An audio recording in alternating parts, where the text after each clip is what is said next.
आखिर क्या होगा तब जब तुम इतनी पावरफुल बन जाओ कि कोई तुम्हारे सामने टिक ही ना पाए और लोग तुम्हारी पावर को देख के तुम्हें डीमन लॉर्ड कहने लगे, जबकि इस दुनिया में कोई नहीं बचा था जो तुम्हारा सामना कर पाए। इसलिए तुम्हारे मन में हमेशा एक ख्वाहिश जरूर रहेगी, तुम्हारी टक्कर का कोई मैंने या फिर तुम्हें कोई हरा पाए। ये सोचते सोचते तुम्हारी पूरी जिंदगी निकल जाती है, पर तुम्हें कोई मिलता ही नहीं जो तुम्हारे सामने खड़ा हो पाए। जिसके बाद कहानी प्रेजेंट टाइम में आती है, जहाँ पर हमारे हीरो ने पुनर्जन्म लिया था। हालांकि इस जन्म में वो बहुत छोटा था, पर उसको अपना पिछला जन्म पूरा याद था। वो एक सैंपल और बहुत केयर करने वाली फैमिली में जन्म लेता है, जहाँ पर ऐसे ही वक्त बीत जाता है और अब वो 10 साल का हो चुका था। और हमारे मेन कैरेक्टर का नाम एरिड होता है, बट उसके करने के लिए यहाँ पर कुछ भी नहीं था, क्योंकि अभी वो बहुत छोटा था। इसलिए वो अभी पढ़ाई करता है और अपनी स्वेट पावर को एनहांस करता रहता है। जैसे कि एरिड दिमाग और शारीरिक रूप से बहुत बड़ा था, बट फिर भी अभी तक उसके कोई भी दोस्त नहीं थे। इसलिए वो फैसला करता है वो अपने कुछ नए दोस्त बनाएगा। जिसके बाद वो अपनी बालकनी से बाहर देखने लगता है और उसके घर के नीचे कुछ बच्चे खेल रहे थे। वो उनकी तरफ देखने लगता है और सोचता है क्या इनसे दोस्ती करूं मैं। बट वो लड़के जैसे ही एरिड को देखते हैं वहाँ से डर के भाग जाते हैं, क्योंकि अभी एरिड को पता ही नहीं था कि आखिर दोस्ती की कैसे जाती है। बट वो फिर भी हार नहीं मानता और विलेज में निकल जाता है। तभी उसको 3 लड़की दिखती हैं। उसको लगता है कि इनसे तो वो आसानी से दोस्ती कर लेगा। जैसे ही वो लड़की उसके नजदीक आती है, वैसे ही उसका शरीर कांपने लगता है और उसका पेट दर्द देने लगता है, जिसको देखकर वो लड़की भी यहाँ से भाग जाती है। पर फिर भी एरिड कोशिश करता है और उन लड़कियों को रोकता है और कहता है मेरी दोस्त बन जाओ, मैं तुम्हें दुनिया का आधा हिस्सा दूंगा। बट वो तो छोटी बच्ची होती है, उनको क्या पता, उनको लगता है ये कोई पागल, इसलिए वो लोग यहाँ से भाग जाती है। जहाँ पर हमारा डीमन लॉर्ड थोड़ी गिल्टी फील करने लगता है और कहता है कि मैं डीमन लॉर्ड हूँ, पर अब ऐसा टाइम आ गया है कि मुझसे कोई दोस्ती भी नहीं करना चाहता। मैंने बड़े बड़े हीरो को मार के दफना दिया और गॉड का सफाया कर दिया, पर फिर भी लोग तो मेरी इज्जत ही नहीं करते। इस बात पे एरिड को काफी गुस्सा आता है और वो जंगल में जाके अपना गुस्सा वहाँ पर निकालने लगता है, जहाँ पर वो मायूस होकर अपने घर के बाहर बैठा होता है। तभी उसको यहाँ पर एक प्रीस्ट मिलता है। एरिड उनसे पूछता है कि मुझे दोस्त बनाने के लिए क्या करना चाहिए। प्रीस्ट उसे बताता है कि तुम किसी से भी मिलो तो उससे बहुत अच्छे से बात करोगे तो शायद तुम्हारा कोई दोस्त बन सकता है। प्रीस्ट यहाँ पर अपनी बेटी के बारे में उससे कुछ कहने ही वाला था, बट एरिड उसकी पूरी बात को बिना ही सुने वहाँ से भाग जाता है। वो कुछ लड़कों से मिलता है और बोलता है कि मेरा नाम एरिड है और क्या तुम मुझसे दोस्ती करोगे और मेरे साथ खेलोगे। और वो एक बार फिर उन्हीं लड़कियों से अपने दोस्त बनने के लिए कह रहा था, बट यहाँ पर वो फिर से कुछ ज्यादा ही ओवर एक्टिंग कर रहा था। बट वो लड़की फिर से उसको पागल ही समझ रही थी, इसलिए वो यहाँ से डर के भाग जाती है। जिससे तंग आके वो फिर से जंगल में चला जाता है और सोचता है क्या मैं इस दुनिया को खत्म कर दूं। बट तभी उसको खाने के लिए वहाँ पर एक भालू आ जाता है। तभी एरिड एक चुटकी को बजाता है और उस भालू को जला डालता है, जिसको देखकर जंगल के सारे जानवर उसको खाने के लिए आ जाते हैं। पर एरिड एक ही झटके में उन सारों का सफाया कर देता है। बट तभी उसको एक लड़की की आवाज आती है, जिसको देखने के लिए एरिड उड़कर वहाँ पर जाने लगता है। वो जाके देखता है तो उसको पता चलता है कि एक लड़की एक वॉल्व के साथ लड़ रही है। तभी सीन सेट होता है और हमें प्रीस्ट को दिखाया जाता है, जो एरिड की फैमिली के पास बैठकर चाय पी रहा था। उनको वो अपनी बेटी के बारे में बताता है कि तुम्हारा बेटा और मेरी बेटी दोनों ही शायद एक जैसे हैं, वो किसी के साथ जल्दी घुल मिल नहीं पाते और शायद इसी वजह से वो लोग अपने दोस्त नहीं बना पाते। दूसरी तरफ हमें एरिड को दिखाया जाता है, जो छुपकर उस लड़की को देख रहा था। जहाँ पर एरिड सोचता है कि मैंने जितना सोचा था, लगता है कि उससे कहीं ज्यादा ताकतवर ये लड़की है। बट रीना जब उसको देखती है तो उसको काफी घबराहट सी होने लगती है। तभी एरिड उससे माफी मांगता और कहता है कि देखो मैं तुम्हें चौंकाना नहीं चाहता, तुमने तो काफी अच्छा किया है। और ऐसे ही करते करते वो उसकी काफी तारीफ करने लगता है। दरअसल रीना प्रीस्ट की बच्ची होती है, वो काफी ज्यादा शर्मीली होती है, इसी वजह से उसका कोई दोस्त भी नहीं होता। बट एरिड को अभी इसके बारे में कुछ भी पता नहीं होता, पर फिर भी वो उससे पूछता है क्या तुम मेरी दोस्त बनोगी, हम दोनों साथ मिलकर और भी ज्यादा ताकतवर बन सकते हैं। रीना उसे कहती है कि तुम मेरे बारे में कुछ भी नहीं जानते हो। इतना कहकर वो यहाँ से चली जाती है। रीना वहाँ से भागकर अपने डैड से मिलने के लिए आती है और कहती है कि पापा मुझे इस जगह से बहुत नफरत है, मैं यहाँ पर नहीं रह सकती। इतनी देर में एरिड वहाँ पर आ जाता है। इसके बाद धीरे धीरे उन दोनों के बीच दोस्ती होने लगती है। बट एरिड को अभी कुछ पता ही नहीं था कि वो दोनों अच्छे दोस्त बन गए हैं, पर फिर भी वो उसको दोस्ती के लिए कहता रहता है। बट एक बात में एरिड हद ही कर देता है, वो उसके जन्मदिन पर गुलाबों का गुलदस्ता ले जाता है। रीना को लगता है कि वो उसे प्रपोज कर रहा है, इसलिए वो उसको आग में जला देती है। जिसके बाद वो अपने घर पर आ जाता है। तभी उसको बाहर कुछ शोर शराबा सुनाई देता है। जब वो अपने घर से बाहर निकलता है तब उसको पता चलता है कि विलेज पर गॉब्लिन ने हमला कर दिया है। और यहाँ पर हमें वो 3 लड़की भी दिखाई जाती हैं, जिनसे आर्क कभी दोस्ती करना चाहता था। उनकी भी यहाँ पर जान खतरे में थी, पर आर्क के डैड यहाँ पर आके उन बच्चों को बचा लेते हैं। थोड़ी देर में यहाँ पर प्रीस्ट भी आ जाता है और वो बोलता है रीना अभी मुसीबत में है, वो उन माउंटेन की तरफ गई थी और अभी तक लौट के नहीं आई। तभी आर्क कहता है कि वो सब मुझ पे छोड़ दीजिए, मैं आपको वादा देता हूँ कि मैं उसे लेकर आऊंगा। जिसके बाद उड़ के वहाँ पर जाने लगता है, जिसको देखकर उसके डैड और वो प्रीस्ट भी काफी हैरान होते हैं कि आखिर ये ऐसे उड़ कैसे रहा है। जिसके बाद हमें रीना को दिखाया जाता है, जिसको काफी सारे गॉब्लिन घेरे हुए थे, जहाँ पर रीना उन सारे मॉन्स्टरों को देखकर घबरा जाती है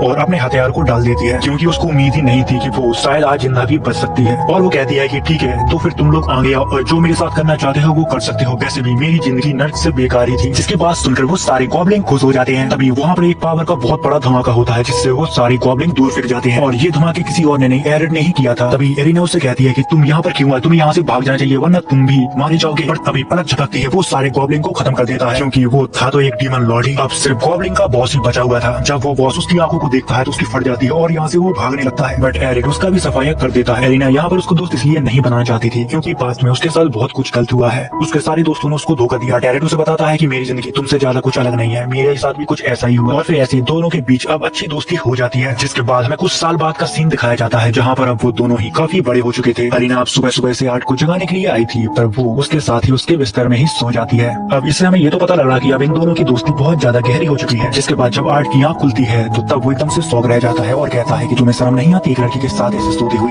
पर अरीना उसकी बात को इग्नोर करती है। वो कहती है कि चलो हम दोनों मैजिक अकेडमी में अपना नाम लिखवाएं। जिसके बाद सीन शिफ्ट होता है और अब वो दोनों ही मैजिक अकेडमी में एडमिशन लेने के लिए आ जाते हैं, जहाँ पर वो मास्टर गोल्डी से मिलते हैं। वो उनसे कहता है कि आप लोगों को टेस्ट देने की कोई जरूरत नहीं है क्योंकि तुम लोग ग्रेट हीरो के बच्चे हो जिनके पास कमाल का ऑरा है। और वो मास्टर गोल्डी ये भी बताते हैं कि मैंने तुम दोनों के बारे में बहुत सुना है कि तुमने पूरे गॉब्लिन को अकेले ही ठिकाने लगा दिया था। तभी आर्ट बोलता है कि नहीं, फिर भी हम लोग एंट्रेंस एग्जाम तो देना ही चाहते हैं। जिसके बाद वो दोनों अपने एंट्रेंस एग्जाम देते हैं, जहाँ पर ईरेन को तो बहुत अच्छे नंबर मिले थे बट आर्ट को बहुत ही बुरे 0 नंबर मिले थे। पर फिर भी पता नहीं कैसे वो पास हो गया। इतनी देर में यहाँ पर मास्टर गोल्डी आ जाते हैं और आर्ट उनसे पूछता है कि आखिर मैं पास कैसे हो गया। वो बताते हैं कि तुमने जितने भी आंसर लिखे थे वो सारे गलत थे, पर हाँ तुमने जिस बारीकी से अपने आंसर दिए हैं मैं तो तुम्हारा फैन ही हो गया। तुमने जिस बारीकी से अपने सारे आंसर लिखे हमारी सोच से वो बहुत आगे है। जिसके बाद सीन शिफ्ट होता है और ईरेन आगे क्या होगा इसके लिए बहुत ज्यादा एक्साइटेड थी। जैसे वो लोग क्लास में पहुंचते हैं वैसे यहाँ पर भीड़ लग जाती है और वो सारे लोग कहते हैं प्लीज मेरे फ्रेंड बन जाओ ना। और यहाँ पर ये सब हो रहा था इनके पेरेंट्स की वजह से, क्योंकि वो एक महान जादूगर थे। तभी यहाँ पर एक अकड़ू लड़का खड़ा होता है। वो कहता है कि पता नहीं कहाँ से हमारे स्कूल में ये गवार लोग आ जाते हैं, मुझे इन लोगों से चिढ़ है। तभी हमें उनमें से उनका लीडर एक एल्फ लड़के को दिखाया जाता है जो एक लड़की को परेशान कर रहा था और वो इस स्कूल का सबसे बेकार लड़का होता है। दरअसल इस लड़के का नाम स्पेंसर होता है और ये नीचे लड़की होती है उसका नाम गिनी होता है। दरअसल इसकी मॉम स्पेंसर के घर पे नौकरानी है, इसलिए वो लोग उससे ऐसा व्यवहार करते हैं। तभी एरिड उसे कहता है कि देखो जो भी हो तुम ये कर रहे हो ये बहुत गलत है। बट तभी स्पेंसर बोलता है कि अबे तू है कौन, तू अपने पेरेंट्स की वजह से यहाँ पर बोल पा रहा है। और तभी स्पेंसर कहता है कि चलो ठीक है मैं इससे माफी भी मांग लूंगा पर तुम्हें मुझे लड़ाई में पहले हराना होगा। एरिड को उस लड़की के लिए काफी बुरा लगता है, इसलिए वो उसकी चुनौती को एक्सेप्ट कर लेता है। तभी यहाँ पर टीचर ओलिविया आ जाती है और वो कहती है क्या तुम दोनों लड़ाई कर रहे हो मेरी क्लास में। तभी एरिड को लगता है कि आखिर ये यहाँ पर कैसे,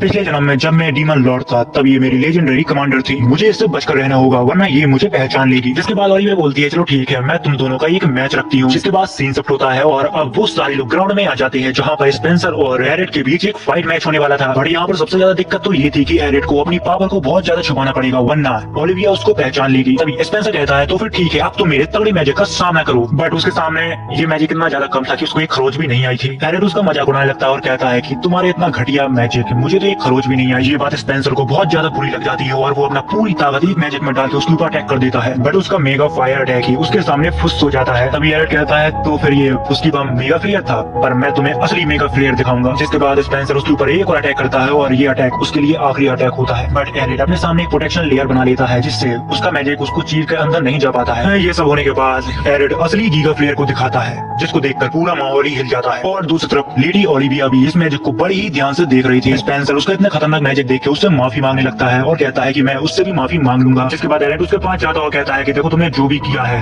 तुरंत उस लड़की के पास जाके माफी मांग लो। इतनी ही देर में यहाँ पर ईरेन आ जाती है और वो कहती है कि दोबारा उस लड़की को परेशान करने की सोचना भी नहीं। और यहाँ पर ओलिविया कहती है कि हाँ ये तो बिल्कुल भी बचकाना नहीं था। तभी उसको याद आता है कि अरे शिट मैंने इतना खतरनाक मैजिक कर दिया और मैं शायद भूल ही गया था कि ओलिविया भी ये सब देख रही है। तभी ओलिविया एरिड से कहती है कि तुम तो कमाल हो, तुमने एक साथ 2 मैजिक स्पेल को यूज किया, क्योंकि अगर तुम ऐसा नहीं करते तो वो लड़का आज शायद जिंदा ही नहीं होता। जिससे सुनकर पूरा स्कूल शौक रह जाता है क्योंकि ऐसा करना बिल्कुल भी मुमकिन नहीं था, ये सिर्फ ऊंचे लेवल के जादूगर ही कर सकते हैं। जिसके बाद ओलिविया उन सारे लोगों से कहती है कि आज हमें और कुछ करने की जरूरत नहीं है, हम सारे लोग फील्ड में ट्रेनिंग करेंगे और 3-3 लोगों का अपना एक ग्रुप बना लो जहाँ पर क्लास के सारे बच्चे एरिड को अपने ग्रुप में लेना चाहते हैं। उससे वो लोग काफी रिक्वेस्ट करते हैं। तभी एरिड को गिनी दिखती है जिसको किसी ने भी अपने ग्रुप में नहीं लिया था। एरिड और एरिना अकेलेपन को बहुत अच्छे से जानते हैं, जब किसी का कोई दोस्त नहीं होता तब कैसा लगता है, इसलिए वो दोनों उसके पास जाते हैं और अपने ग्रुप में ज्वाइन होने के लिए कहते हैं। जहाँ पर वो लड़की उनके साथ ज्वाइन होने के लिए मान जाती है और उनका शुक्रिया भी कहती है। जिसके बाद सीन शिफ्ट होता है और ओलिविया उन सारे लोगों को मिशन के बारे में समझा देती है कि 3rd फ्लोर पे जाना है और वर्ल्ड की स्किन को लाना है। जिसके बाद वो लोग एंजिन के अंदर आ जाते हैं। वहाँ पर ब्लैक बोल्ट को देखकर जीनी डर जाती है और एरिड उसे कहता है कि देखो तुम्हें डरने की जरूरत नहीं है, हम इन सबको देखते हैं, इन सारे मॉन्स्टरों को मारना तो इनके लिए चलने जितना मुश्किल भी नहीं है। तभी गिनी उन दोनों से माफी मांगने लगती है और कहती है कि देखो मुझे माफ करना, मैं सिर्फ तुम दोनों के रास्ते में आ रही हूँ। तभी तभी एरिट कहता है देखो ऐसा कुछ भी नहीं है, अगर तुम चाहो तो मैं तुम्हें मैजिक सिखा सकता हूँ। धीरे धीरे एरिट उसको सिखाने लगता है, पर वो इतनी अच्छे से अभी परफॉर्म नहीं कर पा रही थी। इतनी ही देर में यहाँ पर कुछ और ब्लैक वुल्फ आने लगते हैं और एरिट उनको तुरंत खत्म कर देता है। तभी वो लोग पूछती हैं कि तुमने अभी ये क्या मैजिक किया। इस मैजिक को शायद ही कोई जानता होगा क्योंकि एरिट ने ही इसको बनाया था और सिर्फ वही इसको इस्तेमाल करना जानता है। इसके बाद वो गिनी और एरियन से भी कहता है क्या तुम भी इसको सीखना चाहती हो, ये बस एक सैंपल मैजिक है, इसको तुम बहुत ही आसानी से सीख सकती हो। और फिर थोड़ी देर बाद गिनी भी इस मैजिक को बहुत ही आसानी से करना सीख लेती है और एक ब्लैक वुल्फ को मार गिराती है। जिसके बाद वो लोग ब्लैक वुल्फ की खाल उतारने के लिए आगे बढ़ते हैं। तभी वो सारे लोग टनल के अंदर गिर जाते हैं और ये ऐसी वैसी ग्राउंड टनल नहीं थी, यहाँ पर एक बहुत ही खतरनाक राक्षस रहता था जिस दानव को देख के गिनी और इरीना डर जाती है। तभी यहाँ पर आर्क उन दोनों को मैजिक के लेसन देने लगता है, बट इतनी ही देर में अंडरग्राउंड टनल का बॉस उसके ऊपर अटैक कर देता है। बट एरिट इतने खतरनाक हमले को सिर्फ एक ही उंगली से रोक लेता है और उन दोनों को मैजिक के बारे में कुछ बताने लगता है। तभी वो उसमें एक मुक्का मारता है जिससे वो काफी दूर जाके गिरता है। जिसके बाद वो उन दोनों को सिखाता है और अपने एक मामूली स्पेल से उस मॉन्स्टर को मार गिराता है और उस मॉन्स्टर में अभी भी थोड़ी सी जान बची हुई थी, इसलिए आर्क गिनी से कहता है कि क्या तुम इसके ऊपर आखिरी अटैक करोगी जिससे उसका थोड़ा कॉन्फिडेंस बढ़ जाए। तभी गिनी का हमें पास दिखाया जाता है जो सच में बहुत ही ज्यादा बुरा होता है और वो मौका आ चुका था जिससे वो अपना प्रेजेंट को ठीक कर सकती थी। जिसके बाद गिनी एरिट के सिखाए हुए मैजिक को उस मॉन्स्टर के ऊपर अप्लाई करती है जिससे वो मॉन्स्टर मर जाता है, जिससे गिनी को काफी खुशी मिलती है।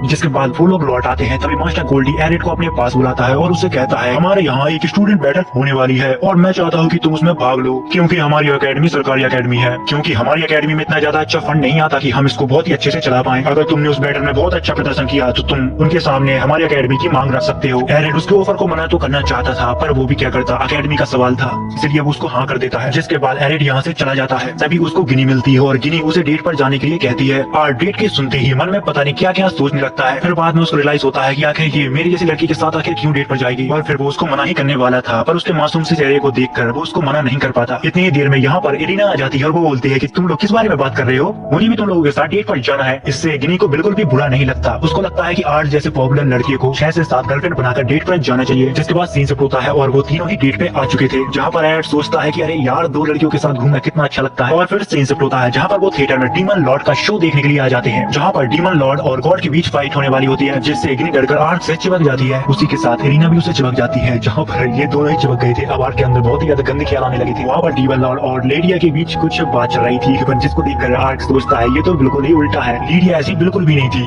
वो तो इसका पूरा अपोजिट थी। क्योंकि शो में उसको बहुत ही भोला भाला दिखाया जा रहा था पर रियलिटी में वो बहुत ही ज्यादा अग्रेसिव थी। जिसके बाद शो खत्म हो जाता है और वो लोग बाहर आते हैं। गिनी को एरिट के कुछ ज्यादा ही पास देखकर इरीना जेलिस फील करने लगती है। वो एरिट को अपने साथ जाने के लिए कहती है पर गिनी भी एरिट को अपने साथ जाने के लिए कहती है। अब बेचारा एरिट बीच में फंसा हुआ था कि वो आखिर किसके साथ जाए। बहुत देर तक झगड़ा करने के बाद वो लोग नकली एक रेस्टोरेंट में खाना खाने के लिए मान जाते हैं। जब वो लोग जा रहे थे तभी उनको रास्ते में बुरे लोग मिलते हैं जो रानी को किडनैप करने की साजिश कर रहे थे और ये सब होते हुए एरिट और इरीना भी सुन लेते हैं। वो लोग छिपकर उनको काफी देर तक देखते रहते हैं। जिसके बाद वो सारी बदमाश गटर की ढक्कन खोल के उसके अंदर से चली जाते हैं। एरिट और एरिट की टीम भी उनका पीछा कर रही थी। जब वो लोग उनके पास पहुंचते हैं तभी उन बदमाशों ने एक मैजिक सर्कल को वहाँ पर बनाया हुआ था। वो लोग छिपकर ये सब देख रहे थे, तभी वो लोग पकड़े जाते हैं। बदमाशों का प्लान अब उनको सब कुछ पता चल गया था, इसलिए आप बदमाशों को जिंदा तो नहीं छोड़ने वाले थे। जिसके बाद एरिट के ऊपर वो बदमाश फायर मैजिक का इस्तेमाल करते हैं, पर ये मामूली सी आग उसका क्या ही बिगड़ पाएगी। तभी आर्ट हंसने लगता है और वो सारे लोग कहते हैं अरे ये कैसे हो सकता है, ये अभी तक मरा नहीं। जिसके बाद एरिट पहले तो सैमुअल को डिस्ट्रॉय कर देता है, उसी के साथ वो यहाँ पर लाइटिंग मैजिक का यूज करता है जिससे सारे लोगों को यहाँ पर झटका लगता है। बॉस को छोड़कर एरिट यहाँ पर सबको ढेर कर देता है क्योंकि बॉस से उसको कुछ जांच पड़ताल करनी थी। तभी हमें पता लगता है कि वो कोई चोर चक्कों का बॉस नहीं है, वो तो सच का एक डीमन है। वो यहाँ पर अपनी लाइटिंग बस्ट का उपयोग करता है और यहाँ से भाग निकलता है। तभी वो गिनी और एरियन से कहता है कि मैं उसके पीछे जा रहा हूँ, पर वो लोग कहती है कि नहीं वो तो उड़ सकता है, आखिर तुम उसका पीछा कैसे करोगे। जिसके बाद एरिट कहता है कि मुझे औरों का तो पता नहीं पर मैं तो उड़ सकता हूँ। तभी वो भागते हुए डीमन को देख लेता है और उसके ऊपर फायर मैजिक से अटैक करता है। डीमन को अब ये तो पता चल गया था कि अब वो नहीं बच सकता, इसलिए उसको एक बच्ची दिखती है, उसको वो अपना हॉस्टेज बना लेता है। तभी यहाँ पर आर्ट भी आ जाता है जिसको देखकर वो सारे लोग डर के यहाँ से भागने लगते हैं क्योंकि अब अफरा तफरी का माहौल कुछ ज्यादा ही बन गया था। इसलिए एरिट उनको अपना और अपनी फैमिली का नाम बताते हैं जिससे वो डरे ना। तभी यहाँ पर कुछ लोग बात करने लगते हैं कि अरे ये तो महान जादूगर जैक का बेटा है,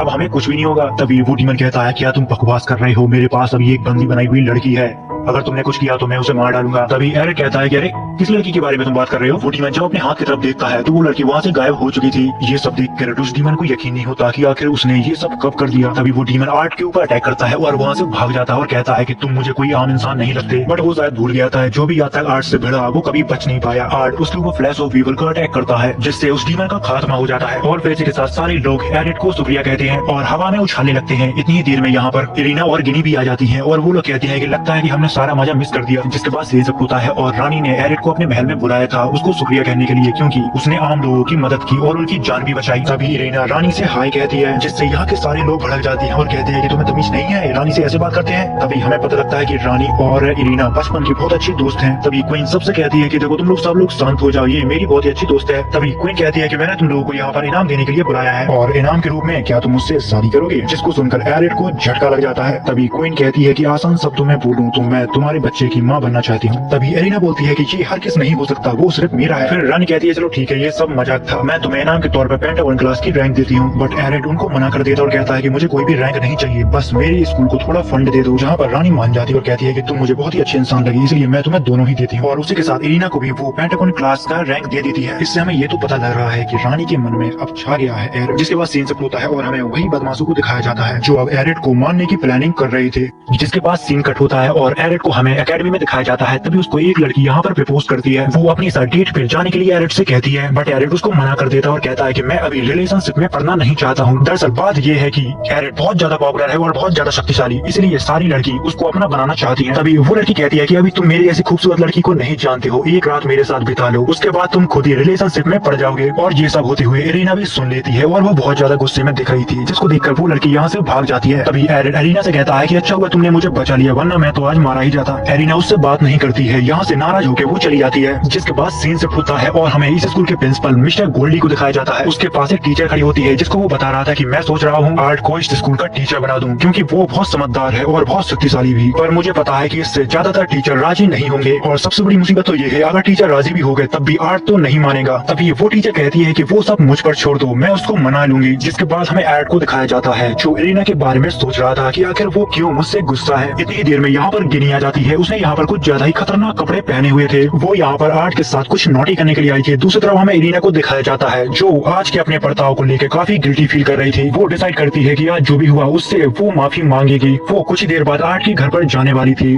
और उसकी फेवरेट ड्रेस पहनकर। बट दूसरी तरफ तो पूरी फील्डिंग ही जम रही थी। पर हाँ, मैं आपको बता दूं आर्ट पिछले जन्म में डीमन लॉर्ड था और वो पूरी जिंदगी बस लड़ता ही रहा। उसको कभी ज्यादा टाइम ही नहीं मिला कि वो अपनी अंदर की फीलिंग बाहर निकाल पाए। इसलिए वो गिनी से कहता है कि तुम वैसे में कर क्या रही हो। तभी गिनी कहती है चल आजा मेरे राजा, मैं तुम्हें मर्द बनाती हूँ। तभी अचानक यहाँ पर इरीना आ जाती है। उसने अभी तक कुछ नहीं देखा था और वो कहती है कि हे आर्ट मुझे माफ कर देना। जब वो अपनी आंख को खोलती है तभी वो दोनों ही बिस्तर पे मिलते हैं, जिससे इरीना को बहुत ज्यादा गुस्सा आता है। वो घर में रखी हुई चीजों को एरिड के ऊपर फेंकने लगती है। तभी गिनी इरीना से कहती है वैसे में तुम इतनी रात को यहाँ पर क्यों आई हो। इरीना उससे कहती है कि मैं बस उससे माफी मांगने के लिए आई थी, मैंने आज उसके साथ अच्छा बर्ताव नहीं किया। तभी गिनी कहती है अच्छा ऐसी बात है, तो फिर तुमने इतने अच्छे कपड़े क्यों पहने हैं। इरीना उसे बताती है कि मैंने एरिड की मॉम से पूछा था कि आर्ट को क्या पसंद है और क्या नहीं। गिनी कहती है तुम्हें सीधा सीधा बोलना चाहिए कि जब से वो एकेडमी में आया है तब से एकेडमी की सारी लड़कियां उसके ऊपर फिदा है। इसी बात से तुम्हें जलन हो रही है ना, और मुझे नहीं लगता कि तुम उसके टाइप की हो, जिस बात से दोनों आपस में लड़ने लगती हैं। एरिड उन्हें समझाने की कोशिश करता है पर वो दोनों ही उसके बात नहीं सुनती और दोनों लड़कियां मिलकर ये फैसला करती हैं कि दोनों के बीच लड़ाई होगी और जो भी फाइट में जीतेगा एरिड उसका हो जाएगा। बहुत देर हो जाती है उन दोनों की बात सुनकर। एरिड अब उन दोनों को डांटता है और कहता है कि चुपचाप यहाँ पर बैठ जाओ और कहता है कि मुझे तुम दोनों से ये उम्मीद नहीं थी, तुम्हें एक दूसरे से माफी मांगनी चाहिए। जिसके बाद दोनों ही एक दूसरे से माफी मांगने लगती हैं। उन दोनों की सुलह हो ही रही होती है। इतनी देर में यहाँ पर टीचर जेसिका आ जाती है और वो कहती है कि तुम्हारा आइडिया बुरा नहीं है, कल एक इवेंट होने वाला है, तुम दोनों को फाइनल में लड़वाया जाएगा, क्योंकि वैसे में भी तुम दोनों लड़कियों में सबसे ज्यादा ताकतवर हो और जो जीता उसको मिलेगा एरिड और इसी के साथ एरिड इस स्कूल का टीचर भी बन जाएगा क्योंकि उसकी काबिलियत कहीं ऊपर है। तभी एरिड समझ जाता है कि इस सब के पीछे हेड मास्टर का हाथ होगा, वो मुझे एक आम जिंदगी नहीं जीने देगा। जिसके बाद फिर से उन दोनों लड़कियों में बहस होने लगती है कि अगर मैं जीती तो मैं उससे शादी करूंगी।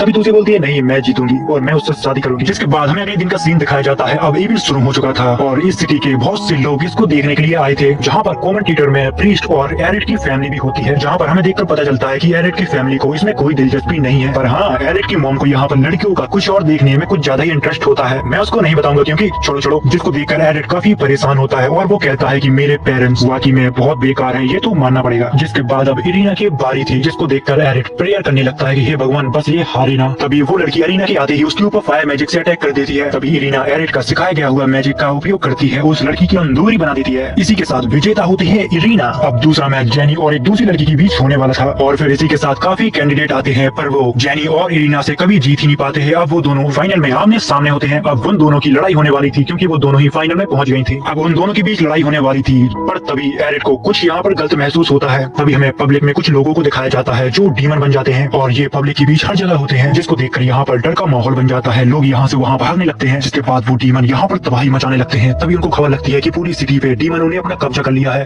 वो हर जगह तबाही मचा रहे हैं, जिसके बाद सारे लोग इकट्ठे होते हैं और लोगों को बचाने में जुट जाते हैं। तभी एरिक को यहाँ पर जेसिका के ऊपर डाउट होने लगता है और अब इरीना और गिनी भी उन मॉन्स्टरों से लड़ने लगती है। बट गिनी यहाँ पर कुछ देर लड़ने के बाद उन मॉन्स्टरों के सामने कमजोर पड़ जाती है, बट इरीना उसका साथ देती है और उसको बचाती भी है। वो लोग यहाँ से भाग पाते इससे पहले यहाँ पर पत्थरों से एक क्रिस्टल मॉन्स्टर बन जाता है। यहाँ पर ये दोनों मिलकर उस मॉन्स्टर के ऊपर अटैक करते हैं, पर उसको कुछ भी नहीं होता। पर वो मॉन्स्टर इन दोनों का कुछ कर पाता इससे पहले यहाँ पर इरीना के डैड यानी कि प्रीस्ट उनको बचाने के लिए आ जाते हैं। थोड़ी देर में प्रीस्ट अपनी मैजिकल पावर से उस मॉन्स्टर को खत्म कर देता है, क्योंकि प्रीस्ट कोई एक आम जादूगर नहीं था। तभी यहाँ पर टीचर जेसिका आती है और वो प्रीस्ट के पीछे से हमला करके उसको खत्म कर देती है, जिससे प्रीस्ट की ऑन द स्पॉट डेथ हो जाती है। तभी हमें पता चलता है कि ये कोई प्रोफेसर नहीं है, ये किंग ऑफ ड्रैगन की क्वीन है। और यहाँ पर जो भी अभी हुआ वो सारा ही इसका ही प्लान था, जिसको सुनकर जेनी उसके ऊपर अटैक करने लगती है। बट जैसा कि मैंने बताया कि वो एक डीमन है, इसलिए उसको जेनी के अटैक ऐसे लग रहे थे जैसे कि कोई फुसकी बम घर रहा हो। तभी जेसिका उसको दूर फेंक देती है और उसको मारने ही वाली होती है। इतनी देर में इरीना जेसिका के ऊपर अटैक कर देती है, पर जेसिका उसको मारती नहीं है। वो कहती है कि अगर तुम मेरे साथ चलोगी तो मैं शायद तुम्हें जिंदा छोड़ दूं।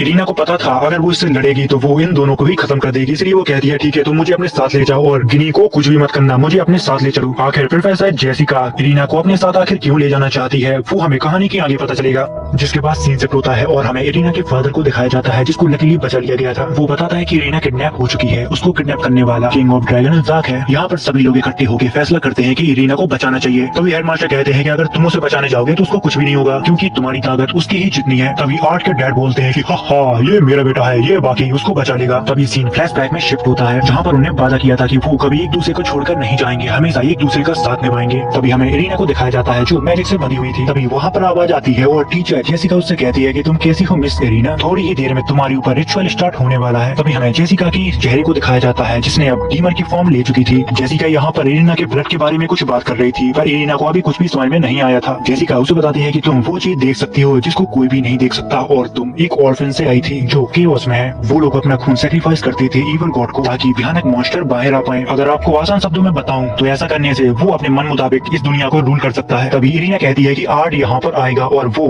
मुझे बचा के ले जाएगा। जेसिका उससे कहती है कि तुम नहीं चाहोगी कि मैं तुम्हारी सच्चाई उसको बता दूं, अगर मैंने तुम्हारी सच्चाई उसको बता दी तो वो तुमसे नफरत करने लगेगा। जिसके बाद इरीना कुछ भी नहीं कहती है, वो चुपचाप बैठी रहती है। थोड़ी देर बाद उसका रिचुअल स्टार्ट हो जाता है। दूसरी तरफ हमें आर्ट को दिखाया जाता है जो एक मैजिशियन की तरह कपड़े पहन के लड़ने के लिए जा रहा था। तभी गिनी उसको आवाज देती है और रोकती है। वो कहती है क्या मैं भी तुम्हारे साथ लड़ने के लिए चल सकती हूँ? एरिड उसे मना कर देता और कहता है कि वहाँ पर बहुत ज्यादा खतरा होगा, इसलिए तुम मेरे साथ नहीं चल सकती हो, पर हाँ जब हम लौट के आए तुम हमारे लिए खाने के लिए कुछ अच्छे से बना लेना। इस बात से गिनी मान जाती है और एरिड यहाँ से चला जाता है। दूसरी तरफ हमें एक मॉन्स्टर को दिखाया जाता है जो इरीना को खाके पोषक बनाने वाला था, बट अचानक यहाँ से वो गायब हो जाता है। तभी हमें पीछे एरिड को दिखाया जाता है, जहाँ पर आर्ट कहता है कि तुम लोगों की वजह से मेरा बहुत दिमाग खराब हुआ है, इसलिए आप कोई यहाँ से बच के नहीं जा पाएगा। तभी एरिड उनके ऊपर नाइट कास्ट का मैजिक यूज करता है। तभी वो इरीना को आजाद करता है और उसे कहता है कि सॉरी मुझे आने में थोड़ा टाइम लग गया, बट इरीना उसको देखकर सीधा उसके ऊपर झपट पड़ती है और एक झप्पी लेने लगती है। तभी हमें जेसिका को दिखाया जाता है जो एड से कहती है कि ये तुम्हारा मैजिक बिल्कुल भी बुरा नहीं था, पर तुम अभी से नहीं बच पाओगे। तभी एड उसको रिप्लाई देता है कि अरे तुम्हें इससे डरने की जरूरत नहीं है, मैं इस चिपकली को आसानी से हरा दूंगा। तभी जेसिका आर्ट को उसके रॉयल ब्लड के बारे में उसको बताने लगती है कि ये कोई सीधी सादी लड़की नहीं है, ये एक मॉन्स्टर है। क्या तुमने अभी इसको ये नहीं बताया कि तुम्हारा असली नाम क्या है? इरीना का असली नाम लिवी लिली होता है, बट एरिड को कहाँ फर्क पड़ने वाला था, क्योंकि वो तो खुद ही डीमन लॉर्ड है। तभी आर्ट कहता है कि